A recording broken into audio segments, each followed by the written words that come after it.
In ancient China, bird saliva is considered a delicacy. I have nowhere to put that in the video, so I'm just putting it here. Anyways, we're talking about ancient China, not really that much about modern China. So basically before they turned hippies, not that there's anything wrong with that, like 2,000 or 6,000 years before that.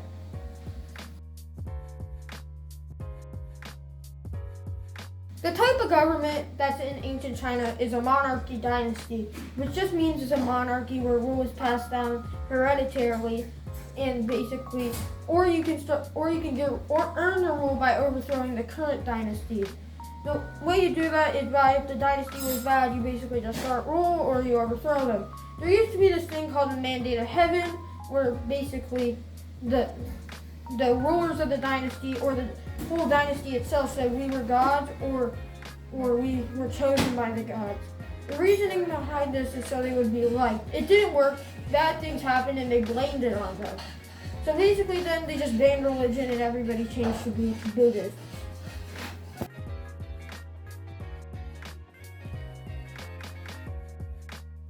In ancient China, there was two social classes, the rich and the poor. The rich had nice clothing, silk, lived in their own village, and had many unnecessary privileges, if you will.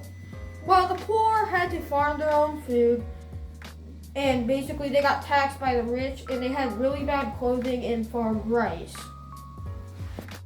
Both the social classes lived in China. They lived by each other, except one had their own village.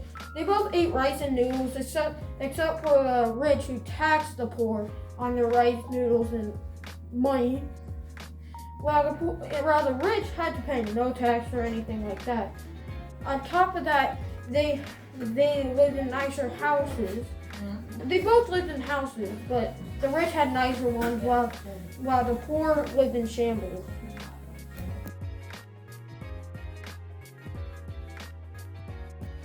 Back in the Qin dynasty, there was this ruler. His name was Qin Shi Huang.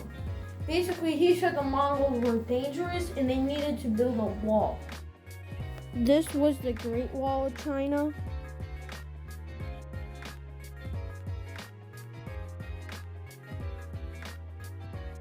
This will probably be the most entertaining part of the video, and it was the most fun to make.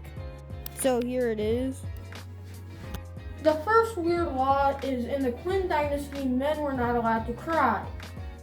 If they were caught crying in public at least, they would have their beard and eyebrows shaved. The second weird law in ancient China is you weren't allowed to be mean to carp. Yes, the fish carp. You only could say nice things. Because in the Tang dynasty, there was an emperor who had the same name as carp. I don't really know how to pronounce it exactly, because I don't read Mandarin, but there wasn't any written record as a punishment. It was probably just a fine. The third and final weird law is that no Winnie the Pooh is allowed in China. So this is a newer law that basically pertains to people who made images of one of the Chinese dictators up next to Winnie the Pooh. And they were funny, but the guy didn't like it, so he banned them. The first criminal was Qing Shi, which was the most successful pirate ever. She pillaged through China throughout the 3rd century and killed many. The second weird criminal is the person who was looking through a shortcut in China and just excavated through the Great Wall. He was there with his wife, and yeah, he had an excavator. I think he got executed, but okay.